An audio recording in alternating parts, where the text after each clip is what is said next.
It's an immense joy to be together once again, entering your minds and hearts through your headphones, bringing you stories that might even steal a little of your sleep. Each night you let us share these tales. We feel a profound gratitude, knowing we carry the responsibility of giving voice to events that defy understanding and subtly invite us to question what we think we know so well. Tonight, prepare yourself, because we have tales infused with emotion and mystery, stories that push against the edges of reason and dip into the unknown. For those of you who hold tight to rational explanations, tonight's stories may bring some comfort, or perhaps, just perhaps, make even the most skeptical among you waver as shadows twist familiar truths into something unexplainable. Have you ever considered that the ghosts we hear about might not come from the dark at all, but from deep within ourselves? I know it sounds strange, but there's a persistent idea, a thought that these figures, these shadowy presences, aren't born in the darkness, but are conjured from our fears and secret desires. They start as whispers, small rumors, laughter that dies off too quickly, and eventually feed on our own unease, transforming into something alive. I don't claim to hold the absolute truth, but after what I've experienced, I can no longer ignore the possibility. Tonight's story isn't just a ghost story or a tale to send chills down your spine. What I'm about to tell you happened nearly 17 years ago, in a town and a school that I won't name. Those who were there will know. And for those who were there with me, each word I say now will resonate, bringing back memories they wish they could forget. This story wasn't just a momentary fright. It's a memory carved deeply into our souls, a haunting that has left its mark on everyone who witnessed it. It all began one evening, during one of those family gatherings at the end of the year. The adults, caught up in nostalgia, started sharing stories from their youth, moments long past, while the children sat in quiet fascination. We were all gathered in my grandparents' backyard around an improvised bonfire, the flames crackling against the cold night air, when my uncle Diego began to speak of something none of us had ever heard before, the man with the mask. He first mentioned it as a joke, laughing as he glanced at my other uncle Javier. Diego had been the prankster of the family, always with a mischievous spark in his eye, and when they were kids, he used the man with the mask, a shadowy figure he invented, dressed in old-fashioned clothes with a tattered diving mask obscuring his face, to scare his younger brother. At first, Javier had laughed along, brushing it off as nothing more than an older brother's attempt to get under his skin. But what started as a harmless prank began to take on a life of its own. Strange things began to happen, and the man with the mask seemed to step out of Diego's imagination and into the real world. It started with small sounds, soft footsteps that echoed through the empty halls of their old family home at night. Javier thought he was imagining things until he started seeing shadows out of the corner of his eye, faint but unmistakable. Each night, the footsteps grew louder, moving from room to room, even stopping outside his bedroom door. And then, one night, he saw it. The figure of a tall man standing still at the end of the hallway, his face obscured by the worn diving mask, the dark lenses gleaming faintly in the moonlight. Javier's heart raced as he stared at the unmoving figure, a chill creeping down his spine. He blinked, and it was gone, leaving only the faint echo of footsteps fading into the silence. As Diego shared the story around the fire, his voice took on an eerie tone. He admitted that even he had started to see things, shadows moving when no one else was there. He confessed that his childish prank had turned into something he couldn't control. and the man with the mask became more than a mere story. Over the years, family members would catch glimpses of a shadowy figure, dressed in faded clothes, moving silently through empty rooms or standing just out of sight. There were even times when his appearance seemed to follow them outside the house. Relatives who spent the night at my grandparents' place reported hearing footsteps at strange hours, and some swore they felt a cold presence watching them as they lay in bed. But it wasn't just the house that felt haunted. Wherever Diego went, there were faint, unsettling signs. Once, during a family vacation by the sea, Diego saw a figure standing waist-deep in the water, a man with something dark and shiny covering his face, watching from the waves. When he blinked, the figure vanished, leaving ripples where he had stood. As the story spread among family and friends, the fear it inspired only seemed to make the man with the mask stronger, feeding off the collective belief, the shared whispers that gave him a life of his own. It was as if he grew from their fear, becoming more tangible, more real with each retelling, until even Diego didn't know if he had created him, or if the man with the mask had always been there, waiting to be called forth from the shadows. As my uncle finished his story, silence fell over the group, each of us glancing into the darkness, half expecting to see the figure lurking beyond the edge of the firelight. That night, as we drifted off to sleep, the memory of the man with the mask lingered, his image etched into our minds. And though years have passed, every now and then, I catch myself looking over my shoulder, half expecting to see a tall figure, face obscured by a mask, waiting just beyond my sight.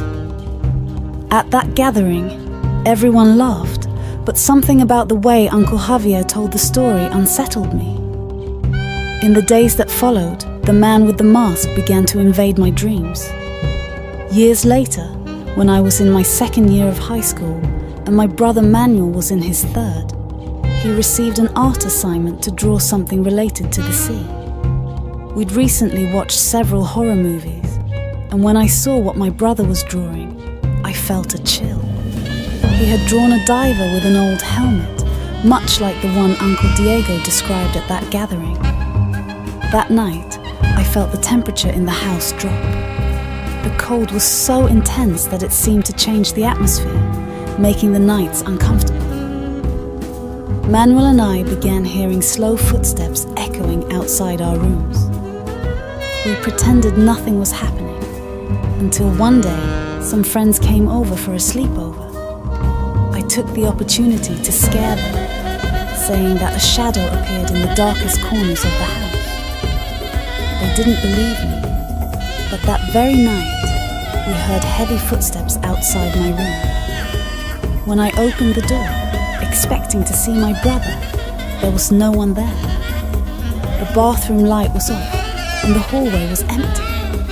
A chilling fear took over me, and I quickly closed the door, locking it. From then on, a rumor spread around the school.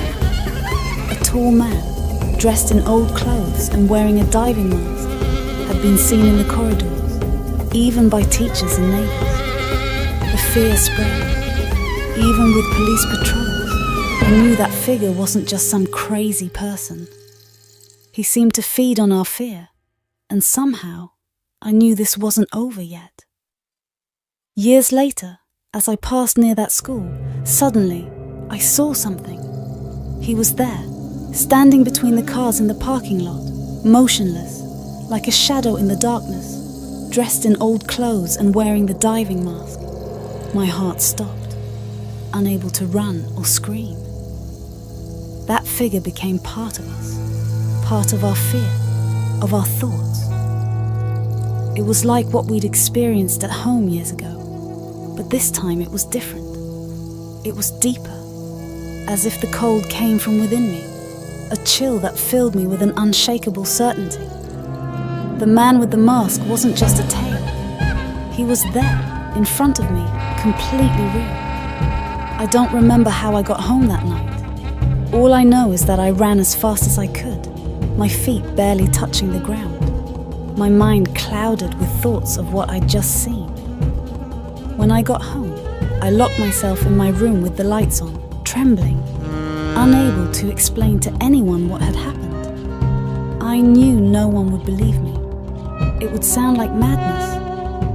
How could I explain that a story born as a rumor at a family gathering had come to life and was now there, watching me? So I wonder, is it possible that ghosts, or at least some of them, aren't born in the places they say are haunted but in people's minds?